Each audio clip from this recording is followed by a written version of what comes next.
Hello, everyone. My name is Jerry. I'm one of the field application scientists at 10x Genomics, based here in Melbourne. We also have on the line with us Fraser from Millennium Science. He's the territory manager for Victoria and Tasmania. So any sales questions you can direct towards Fraser. Today, we will be going over the workflow of the 10x 3' single cell gene expression solution with feature barcode technology. It's a bit of a longer presentation than last time, so I'll just jump straight into it. All right. So just to give an overview, today we'll be covering, just briefly going over an overview of the single cell gene expression solution with feature barcode technology, bit of an overview. We'll talk a little bit more in detail about the biochemistry behind the single cell gene expression solution. We will go over some sample prep recommendations again, cover the workflow in detail, and finally go over some sequencing specifications. Okay, so we'll jump straight into the overview. During the site prep call last week, I already went through a high-level kind of overview of the workflow, so I won't repeat that, but I will just quickly go over the kind of the oligos that are present on the gel bead, which is what enables this this technology to work, basically. So on the each individual single cell 3' gel bead contains many copies of 3 types of oligos. So each oligo having the same barcode but a unique UMI. So one of these oligos, first of all, is the poly-DT oligo, which features a 22 nucleotide Illumina partial true-seq read-1 sequence, the 10x barcode, the UMI, the unique molecular identifier, and finally the poly-DT, which is what captures the poly-A tail on your mRNAs. The other 2 oligos that are present on this gel bead are essentially the same structure as the previous one, except they have a Nextera read one, the 10x barcode, and the UMI. However, these have either capture sequence 1 or capture sequence 2, and these sequences are the reverse complement of the sequences included in any of the DNA or RNA-based feature barcode sequences. So these would be used to capture your antibodies, oligotag antibodies, such as the turtle-seq antibodies from BioLegend, or the CellPlex reagents that enable sample multiplexing, or even CRISPR guide RNAs, if you're looking at cell perturbations. Okay, so this is what a gel bead looks like. This is a microscopic picture of an individual gem, so a gel bead in emulsion. You can see that the gel bead is here in the middle, and a single T cell has been captured inside of this gem, which is surrounded by partitioning oil. So the cell will lyse quickly once it's exposed to the lysis buffer that's part of the gel bead mix, and the gel bead will dissolve as it is exposed to a reagent that's mixed in with the cells and master mix. So as a result, the lysed cells will dissolve. The lysed cell and the dissolved beads will appear in emulsions almost immediately after gem formation. So yeah, so as I mentioned last time, only a small portion of these partitions will actually contain cells.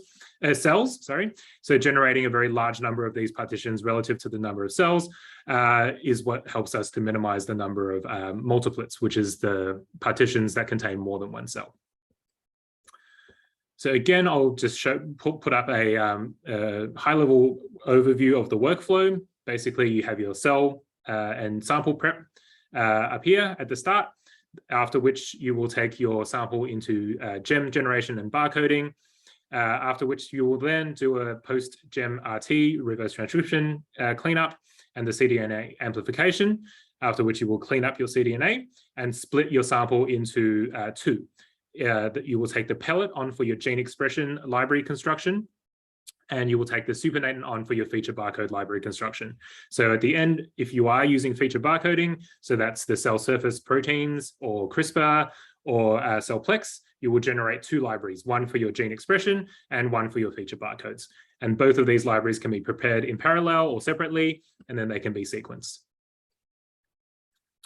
So I'll now go over the biochemistry behind the single cell gene expression solution. Okay, so the direct capture of your polyadenylated mRNA occurs inside the gems via the interaction between the poly-DT in the gel bead oligo and the polyadenylated 3' end of your mRNA transcript. So the reverse transcription enzyme transcribes the cDNA to the 5' end and then adds 3 non-templated cytosine bases. A template switch oligo ending in 3 guanine bases then anneals to these 3 overhanging Cs, enabling the RT enzyme to template switch, incorporating this oligo sequence at the 5' end of your first strand cDNA. The first strand cDNA contains the partial read 1 sequence, the 10x barcode, the UMI, the poly-DT, the insert of interest, and the TSO or the template switch oligonucleotide. So this is what you'll see cDNA looks like at the end of your capture, 10x capture. Following this, the gems are then broken by the addition of recovery agent to then release all of the cDNA fragments into a single bulk pool. So at this point, all of the cDNAs have been barcoded with the 10x barcode, so we can tell from which individual partition each cDNA molecule has come from. From here, you work in bulk, where you construct your library in bulk and make all your libraries. So you will then bulk amplify your cDNA to ensure you have enough product to carry on to library construction. So the cDNA is amplified using the TSO and the read 1 as PCR handles, after which you will then perform library construction of your polyadenylated mRNA. So the amplified cDNA is used to then generate the sequenceable libraries through these series of steps. First of all, your full-length cDNA is enzymatically fragmented. The ends are then repaired and A-tailed, and then partial read 2 adapters are ligated on. Following the additional cleanup and priming steps, a bulk sample index PCR reaction adds the unique sample indexes to each library and completes the P5 and P7 adapters that are needed for Illumina sequencing. So your final library that you end up sequencing is going to look like this. I'll go over sequencing recommendations later on in the presentation. For now, we'll move on to sample preparation recommendations. So some of these steps I've already covered in the site prep presentation, but I will just go over them again, because this is one of the most important parts of the experiment, seeing as if you have poor quality sample going in, you will get poor quality data coming out the other end. So we require fully dissociated single cell suspensions to be input into the Chromium instrument to generate your single cell partitions. So minimizing the presence of cellular aggregates, dead cells, and non-cellular nucleic acids and potential inhibitors of reverse transcription, such as EDTA, is critical to obtaining high quality data. So you can input suspension cell lines, bead enriched and flow sorted cells into the workflow. Ideally, your cell suspensions or your samples should contain more than 90% viable cells, since the presence of a high fraction of non-viable or dying cells can decrease your recovery. And furthermore, the ambient RNA from your dying or non-viable cells can cause cells to aggregate together, clogging the microfluidics in the chip.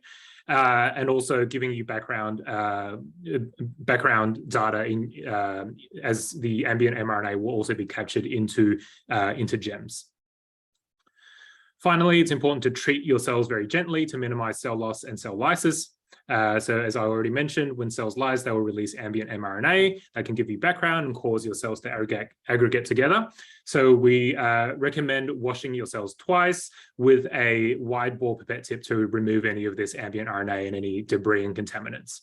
And we recommend washing in PBS plus 0.04% BSA prior to loading the 10x chip. We also recommend that you strain your cells in order to remove any debris and aggregates. So using a cell strainer is really, really important, and we recommend doing this prior to loading the chip. Again, the presence of cellular aggregates and debris can cause clogging and wetting failures on your chip. So this is a very, very important step. Cell counting, again, is also very, very important. It's very important to quantitate your cells accurately before loading onto the chip. Approximately 65% of your loaded cells will be recovered. So in order to maximize the likelihood of achieving your desired targeted cell number, you need to input a specific cell number, and this needs to be very, very accurate. So the optimal cellular concentration that you input is between 700 to 1,200 cells per microliter. The recommended range that we can work with is anywhere from 500 cells up to 10,000 recovered cells, or up to 30,000 if you are performing cell multiplexing. So over and underloading may impact application performance. And especially if you're working with a lot of samples at once, we recommend the use of an automated cell counter with fluorescent dyes, viability dyes, to quantitate your cells, since this is faster, more consistent, and provides you more accurate cell counts than if you were doing it manually. Finally, your cell suspension should always be kept on ice wherever possible, and you should proceed with cell loading immediately after your sample preparation. So we want you to move through the protocol as smoothly as you can and as quickly as you can, because some cells are more fragile and cell viability can decrease significantly if you don't process them immediately. So we have validated a wide variety of cell types to be compatible with our system in-house. So these include adherent and suspension cell lines, primary isolated neurons from brain tissue, PBMCs extracted from blood, et cetera, et cetera.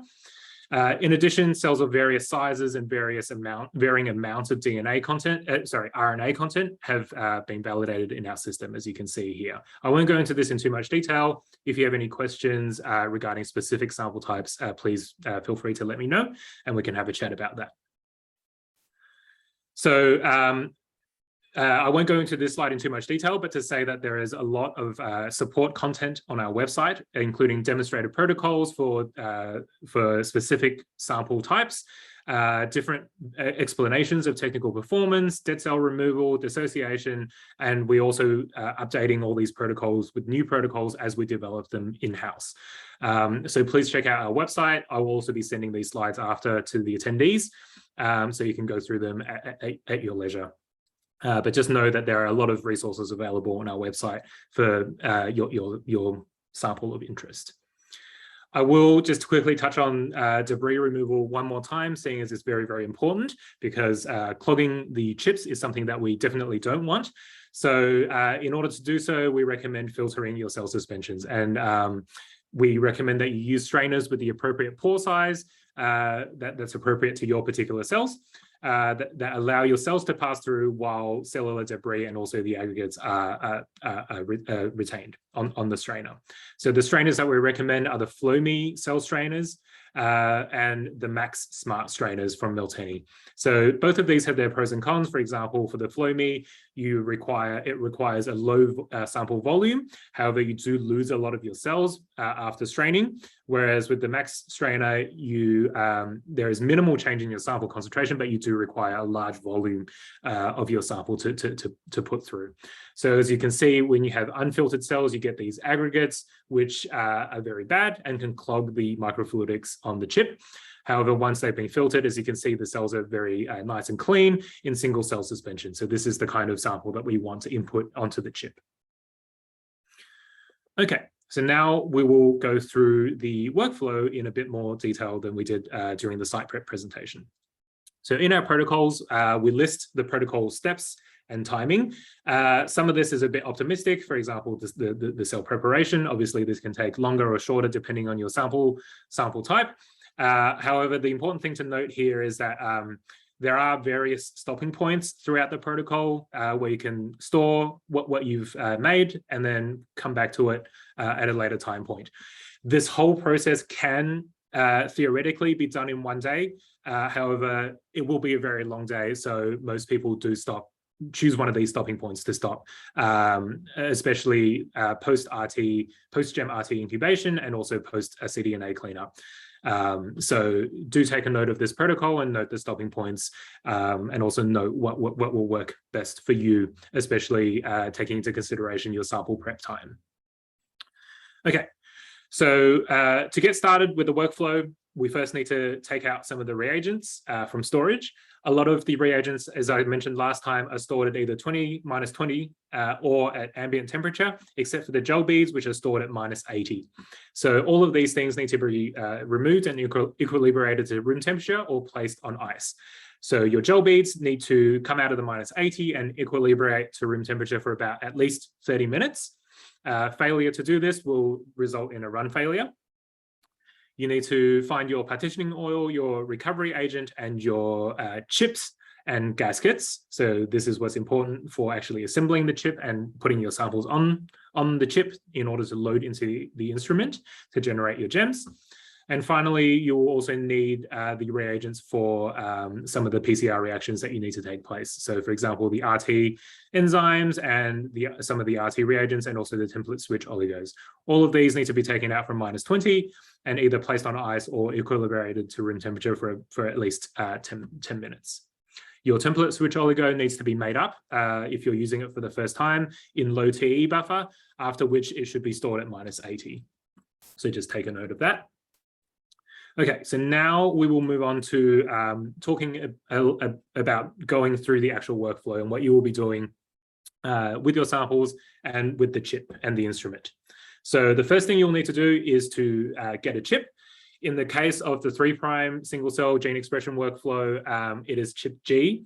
Do note that chips are specific to the assay. So for the 3' assay, it is chip G. For other assays, it will be a chip with a different number, with a different letter. The chips come packed in mylar bags containing desiccant packet, and the chips, once you open these bags, should be run within 24 hours of opening the bag. And if they're unopened, then they are they can be used 1 year from the date of packaging, which is printed on the bag usually. The chip then needs to be inserted into a Chromium Next Gem Chip G chip holder, which looks like this, and your final assembled chip will look like this. So now I'll play a video demonstrating how exactly to assemble the chip into the chip holder, and we'll follow on throughout the rest of the protocol as well with a series of videos that I'll play.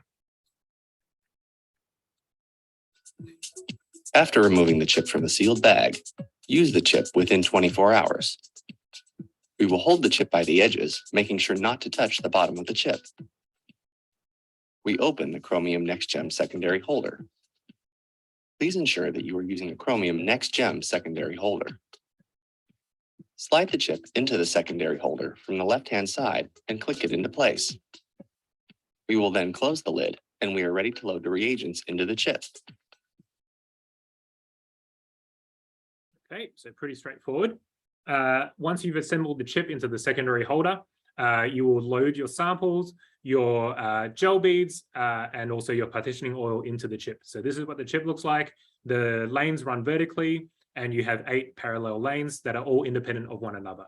So if you're running less than 8 samples per chip, you need to dispense 50% glycerol into any of the unused wells. So here are the volumes listed that you need to dispense into each individual row. So row 1 is usually where your samples and master mix go. Row 2 is where your gel beads go, and row 3 is where your partitioning oil goes at the end. And this is where you will collect your samples from at the end as well. So if you are not using any samples, you have to add 50% glycerol, since failure to add glycerol will lead to sample loss and can damage the instrument. So there's a bottom row here as well that says no fill. Do not ever fill this with anything. I will now move on to the video of loading the glycerol. We will add 70 microliters of 50% glycerol to unused wells in the row labeled 1. When you pipette into the chip, gently touch the pipette tips on the bottom surface and slowly pull up the pipetter as you are dispensing. Next, we will add 50 microliters of 50% glycerol to unused wells in the row labeled 2. Finally, we will add 45 microliters of 50% glycerol to the unused wells in the row labeled 3. Do not add 50% glycerol solution to the bottom row that is labeled no fill. Do not use any substitute for the 50% glycerol solution. So the reason we're adding 50% glycerol is because the instrument can't tell which lanes you have used and not used. So it's going to apply even pressure across all of the lanes. So in order for the pressure to be even across all of the lanes, the wells need to be filled. And this is why we're adding the 50% glycerol. Okay. So next, once we've loaded the unused wells with 50% glycerol, we will begin to load our samples. So there is a table in our user guides that tells you how much sample to load based on your cell stock concentration, and also the number of cells that you want to target for capture at the end. This section that's highlighted in blue represents the optimal cell concentrations that you want to work with. So you want your cell concentration to fall between 700 to 1,200 cells per microliter. You can work with other cell concentrations, but then of course, you're working with very small volumes or very inaccurate kind of cells that you're going to be loading. So if you can, try to stick within this range of cell concentrations. So for example, if we're targeting 5,000 cells per capture with a cell concentration of 1,000 cells per microliter, we would add 35 microliters of water into the aliquoted master mix, and then add 8.3 microliters of cells to that master mix containing water. We never add our cells directly to water, seeing as this can cause the cells to lyse. And we need to resuspend, remember to resuspend our cells gently once they've been added to the master mix. All of this is taking into account the cell processing efficiency of up to 65%. So do follow this table, and we'll now talk a little bit about loading your sample. So, so we need to prepare our master mix and then aliquot it into a strip tube, then add the water, the appropriate amount of water and cells for each sample into the master mix aliquots. Then we will gently pipette mix the master mix plus water plus cell suspension and load 70 microliters of this mix into the row labeled 1, which is your row that contains your samples. Next, after we've loaded this, we'll then move on to preparing the gel beads. But first, I'll play the video of loading the cells. We gently pipette mix the master mix and cell suspension. Using the same pipette tips, we dispense 70 microliters into the row labeled 1. When loading the chip, raising and depressing the pipette plunger should each take approximately 5 seconds. When dispensing, raise the pipette tips at the same rate as the liquid is rising, keeping the tips slightly submerged. So the important thing here to note is that you need to raise your pipette tips as you're loading your sample, and this is to ensure that you're not adding any bubbles into those wells. Bubbles and any debris are the enemy of the microfluidics, so you need to do everything you possibly can to avoid bubbles. And to do that, you raise your pipette tip very, very gently, and you pipette out your sample very slowly.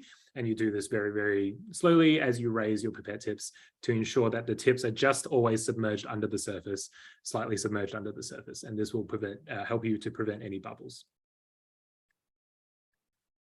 Once we've loaded our samples, we will need to take out our gel beads and vortex them for 30 seconds in order to make sure they're all not clumped together. So we need to vortex our gel beads at 30 seconds on a vortexer with the gel bead strip adapter.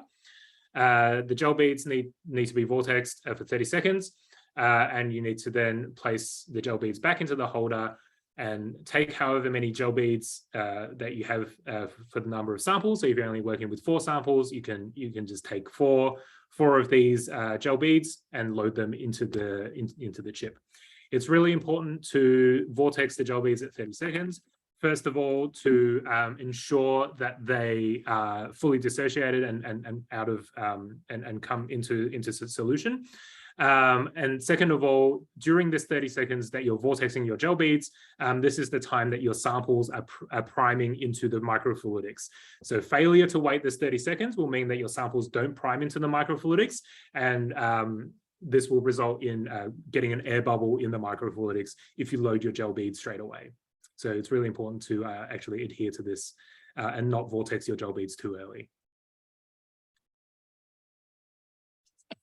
Snap the tube strip holder with the gel bead strip into a 10x vortex adapter. Vortex for 30 seconds. Centrifuge the gel bead strip for approximately 5 seconds.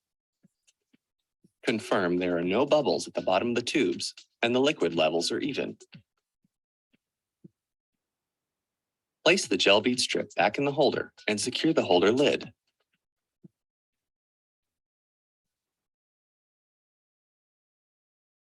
Okay, so then we will load our gel beads. So you need to pierce the seal first on your gel bead tubes. Then you will slowly aspirate 50 microliters of gel beads and aspirate them into row 2. After you load your gel beads, you will need to again wait for 30 seconds before loading the partitioning oil. And again, this is so that the gel beads have enough time to prime into the microfluidics before you add your partitioning oil. So there is no natural 30-second wait. You're not waiting for the gel beads to vortex, for example, as before. So you really need to set a timer and allow yourself to wait the 30 seconds to allow those gel beads to prime into the microfluidics before you load the partitioning oil. Puncture the foil seal of the gel bead tubes. Slowly aspirate 50 microliters of gel beads. Dispense into the wells in the row labeled 2 without introducing air bubbles. Wait 30 seconds. Okay, so finally, after you've loaded your gel beads and waited for that 30 seconds, you can then load 45 microliters of partitioning oil that you can put into a reservoir and then use your multi-channel pipette to then load this oil into the row labeled 3. We add 45 microliters of partitioning oil to the wells in the row labeled 3 from our reagent reservoir. Failure to add partitioning oil to the top row labeled 3 will prevent gem generation and can damage the chromium.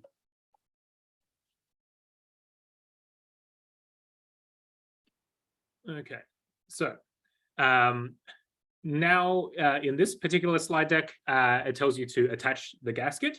However, this is a slightly old slide deck that hasn't been updated, and this procedure is slightly different now. I will talk about it briefly now, but for those of you that come to the wet lab training, we will go through it in a bit more detail. But essentially, in this slide deck, it tells you to add the gasket after you've loaded your chip at the very end. However, the new advice is to attach your gasket prior to loading your chip. So you will actually attach your gasket first, then load your chip, then close and load it into the instrument. But for those of you that are coming to the wet lab training, we'll go through that in person so that you can have some hands-on experience. But this is how you attach the gasket. First, attach the holes on the left-hand side. Then gently pull the gasket and attach the right-hand side. Ensure the gasket holes are aligned with the wells.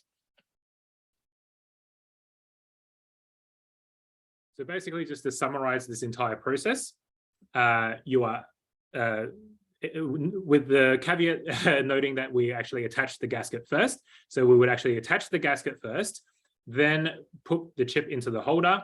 Then we would load the unused wells with 50% glycerol. We will prepare the cells and the master mix together. So you will add the appropriate volume of water to the master mix, then add cells to the master mix, gently resuspend before you load 70 microliters of your cells and master mix into the row labeled 1. You will then allow your cells to prime into the microfluidics for 30 seconds. And during this 30 seconds, you are vortexing your gel beads for that amount of time. Then you're loading 50 microliters of gel beads into the row labeled 2. Again, you're waiting 30 seconds to allow the gel beads to prime into the microfluidics. And finally, you're loading 45 microliters of partitioning oil into the row labeled 3.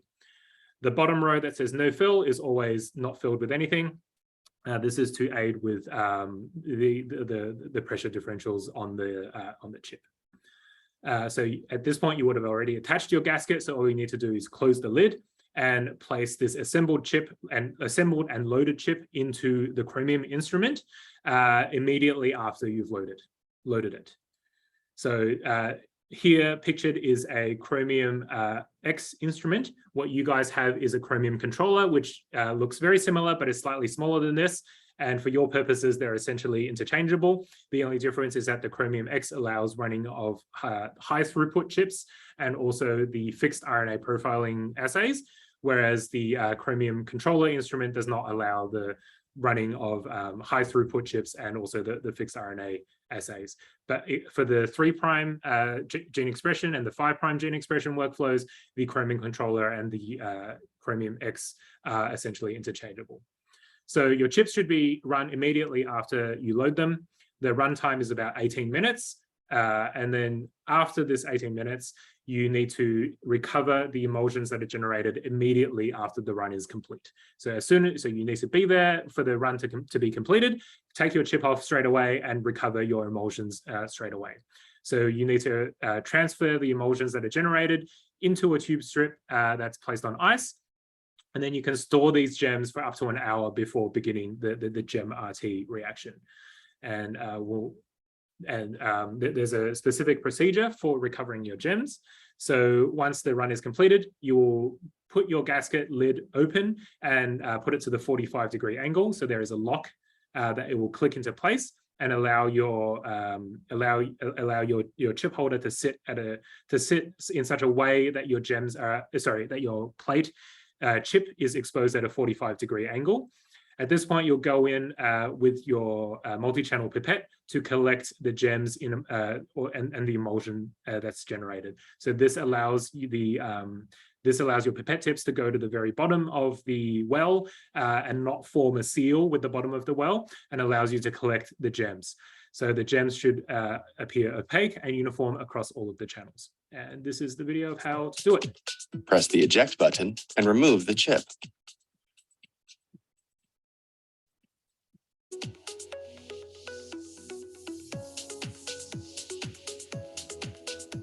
Discard the gasket and open the chip holder. Fold the lid back until it clicks to expose the wells at 45 degrees. Check the volume in rows labeled 1 and 2. Abnormally high volume in any well indicates a clog. Slowly aspirate 100 microliters of gems from the lowest points of the recovery wells in the top row labeled 3 without creating a seal between the pipette tips and the bottom of the wells. Withdraw the pipette tips from the wells. Gems should appear opaque and uniform across all channels. Okay. So at this point, we highly suggest that you visually inspect your gems to confirm the presence of a uniform emulsion. So the volume across all your pipettes should be very similar, and there shouldn't be any air bubbles within the volume. So if you do have any emulsions that look different to this is indicative of either a wetting failure or a clog. So for example, in the tips labeled C and E, these are indicative of a wetting failure, which is essentially a failure to generate a proper emulsion. So this means that your cells will not actually be in those single cell partitions. They'll actually be still kind of swimming around in bulk. So if you ever do get a wetting failure, we can't recommend that you proceed with that particular sample.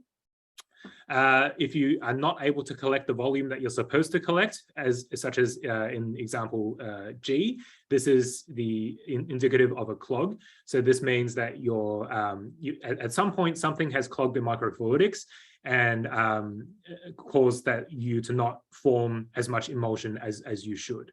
So at this particular point, when you collect your gems, we highly recommend that you take a photo of them against the dark background. And if there's any kind of failures, you can send this photo to us and we will replace any reagents that are associated with a wetting or clogging failure. And we'll also use this to troubleshoot. So yeah, please ensure that you always visually inspect, do this QC on your emulsions and take a photo if you can. Okay. So I talked a little bit about the potential failures that can happen, which are clog and wetting failures. So this is a list of things that you can do to try and avoid these failures. So if everything is done correctly and everything is optimal, we don't expect these failures to happen at all, basically. However, if there are some kind of deviations from the protocol or kind of unoptimal sample prep, you can get wetting and clogging failures. So it's very, very important, as I already mentioned, to wait those 30 seconds between loading the cells and master mix and also the gels and partitioning oil. This allows for those particular reagents to prime into the microfluidics, and failure to do so will result in air bubbles in the microfluidics, and this will cause clog and wetting failures. When loading your multiple samples, load the master mix for all of the samples first, then load the gel beads. So try and do them, just do all your row 1 first, then your row 2, then your row 3, and making sure to wait those 30 seconds between each row. Your gel beads need to be stored at -80. Absolutely do not store them at -20, and as this will cause them to irretrievably clump together.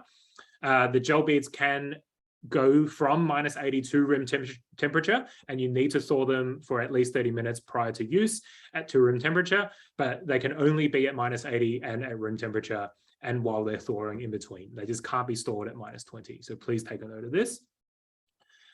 We recommend that you only use the recommended pipette tips that we suggest.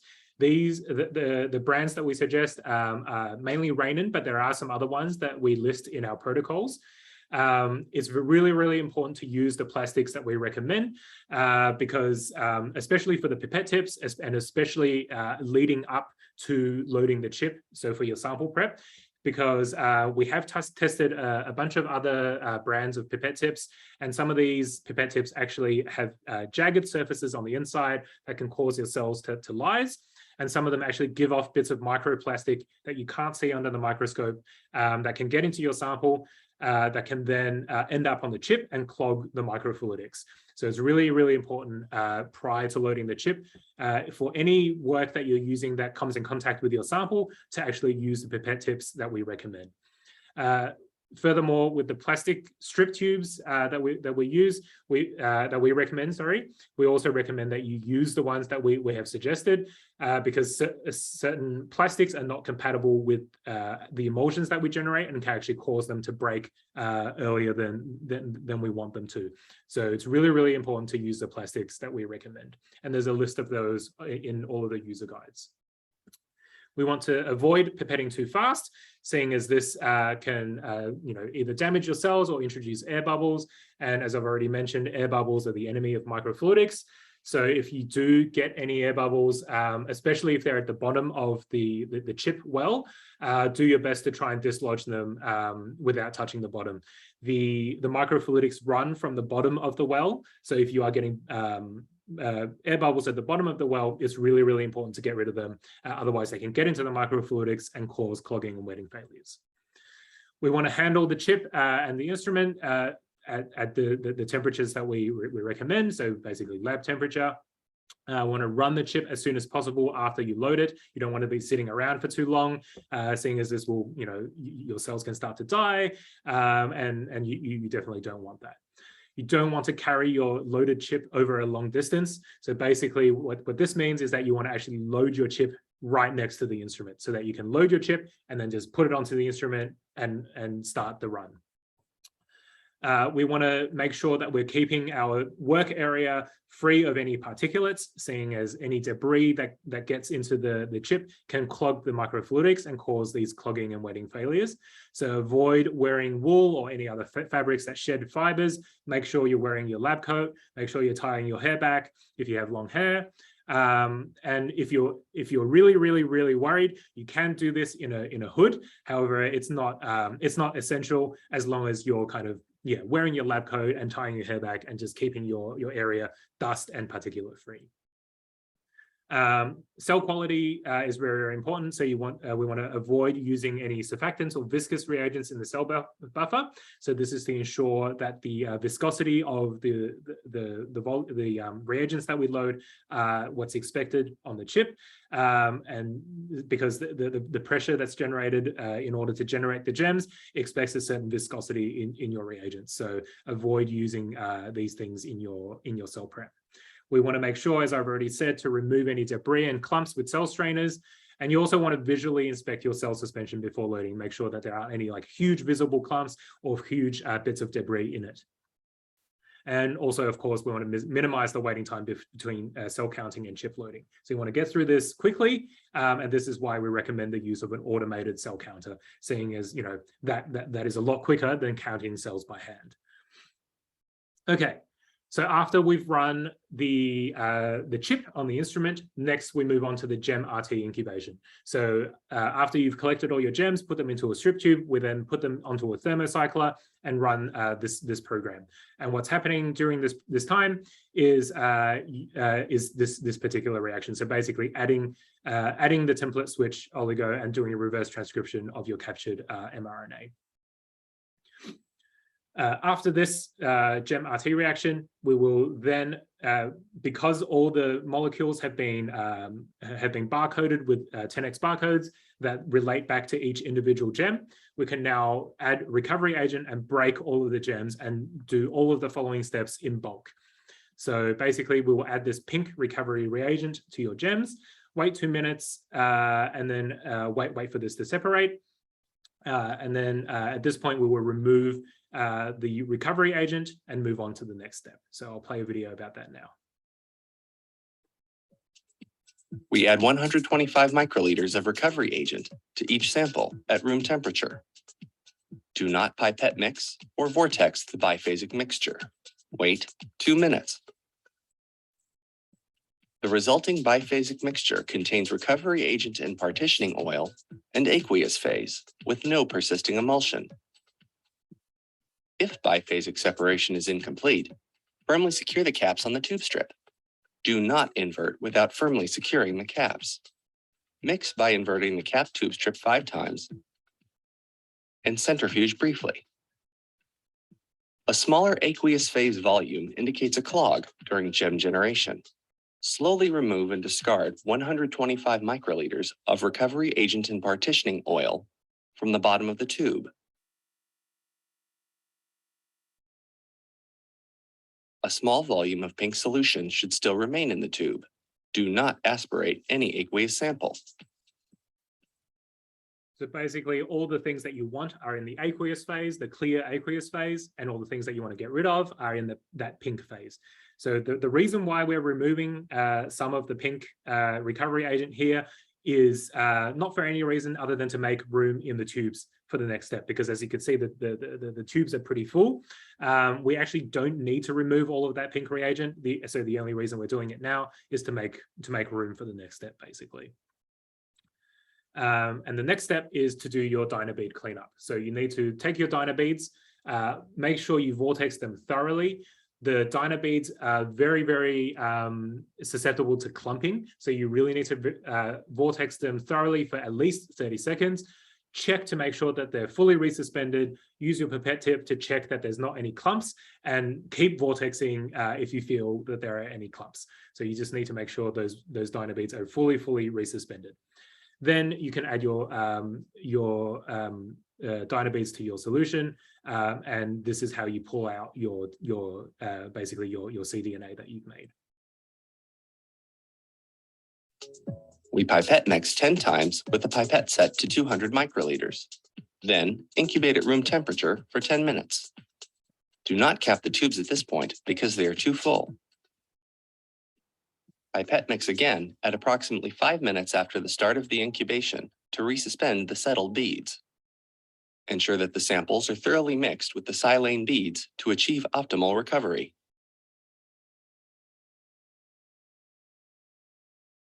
Okay, so then I'll just keep playing through the next few videos.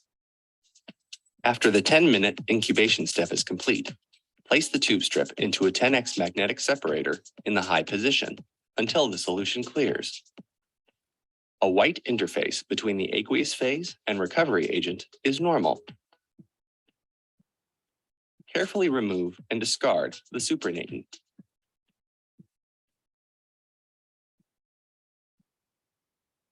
So basically everything that we want is being captured on those Dynabeads, and that's what we're keeping. Always use fresh preparations of 80% ethanol. First, we add 150 microliters of 80% ethanol twice to the pellet while on the magnet for a total volume of 300 microliters, and let stand for 30 seconds. Carefully remove and discard the ethanol wash. Then we add 200 microliters of 80% ethanol to the pellet and let stand for 30 seconds. Carefully remove and discard the ethanol wash.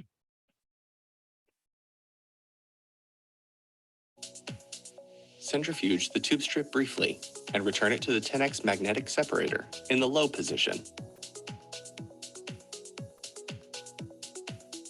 Remove and discard any of the remaining ethanol and allow the samples to air dry for 1 minute.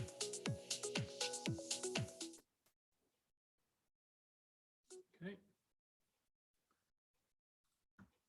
Remove the tube strip from the magnet and immediately add elution solution 1. Pipette mix thoroughly with the pipette set to 30 microliters until the beads are fully resuspended and avoid introducing air bubbles. Incubate at room temperature for 2 minutes. Place the tube strip in a 10x magnetic separator in the low position until the solution clears.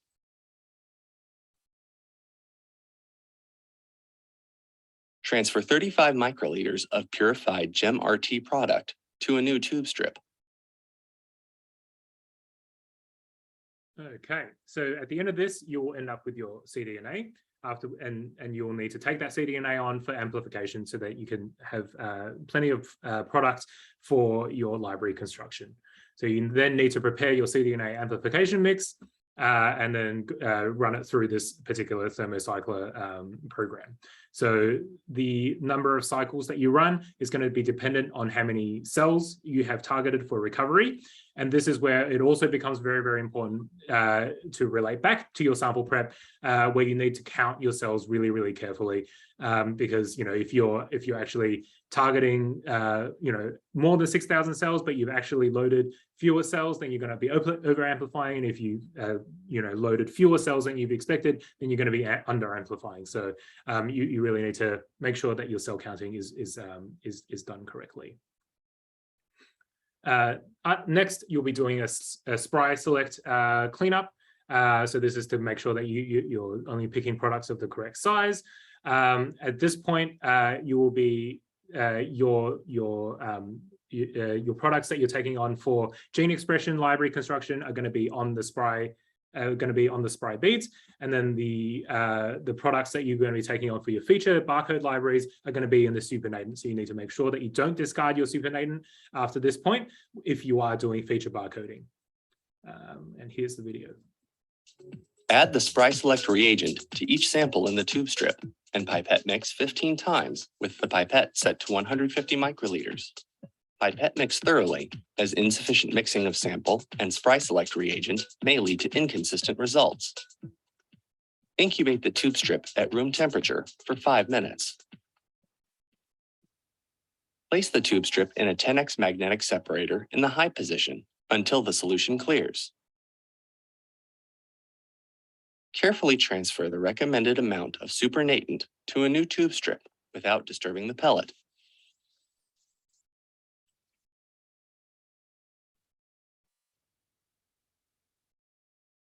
Next video. Add buffer EB. Pipette mix 15 times and incubate at room temperature for 2 minutes. After 2 minutes, place the tube strip in a magnetic separator in the high position until the solution clears. Transfer 40 microliters of sample to a new tube strip and cap the tubes. So this is your feature library. Your library, sorry. So basically, your cDNA, after this step, you're going to want it to run on a bioanalyzer, for example, to do some QC of your cDNA. So your cDNA should look roughly like this, or if you run it on tape station, should look something like this. So at this point, this is the first kind of point at which you will QC the product that you have. And if it looks drastically different to this, please send a trace to me so that we can take a look together and troubleshoot if anything has gone wrong. So for any, so you want to dilute what you run on these. However, if you are working with cells that have low RNA content, you can run undiluted product. You may have some lower molecular weight product, but this is just primer, and you don't need to worry too much about that as long as it's not very much of it. And after this, you'll only take forward 25% of the total cDNA that you've generated into library construction. this is a plot showing that if you take forward any more than 25%, you're actually not increasing your library complexity at all.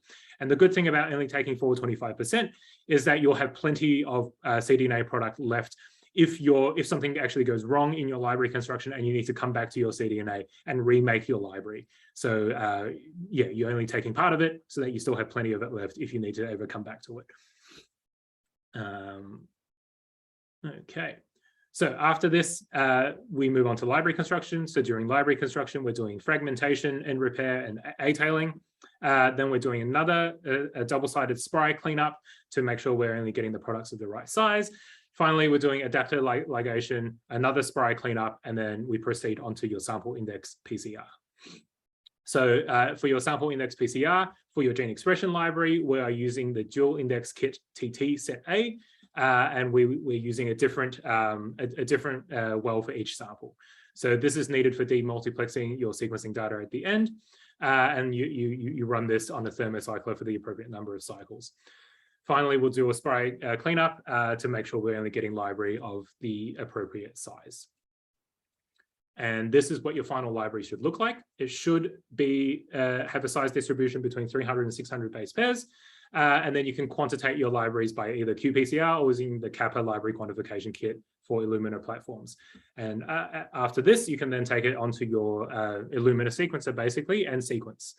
I didn't, in the interest of time, I didn't go over the feature barcoding libraries, but we can discuss this at another time. If you are doing it, we can have a separate discussion. So finally, sequencing specifications. So this is what your library looks like at the end. So you have your P5 and P7 handles for Illumina sequencing. You have your sample indexes. This is a dual index library, so you have an I5 index and an I7 index. Then you have your TrueSeq read 1, your 10x barcode, and your UMI. So this is going to be your read 1, which will be for 28 cycles. Then you have your poly-DT and your insert. So your index reads are going to be 10 cycles each for I7 and I5. And finally, for your actual insert and transcript of interest, we recommend 90 cycles. These can be, we recommend a minimum of 20,000 raw read pairs per cell.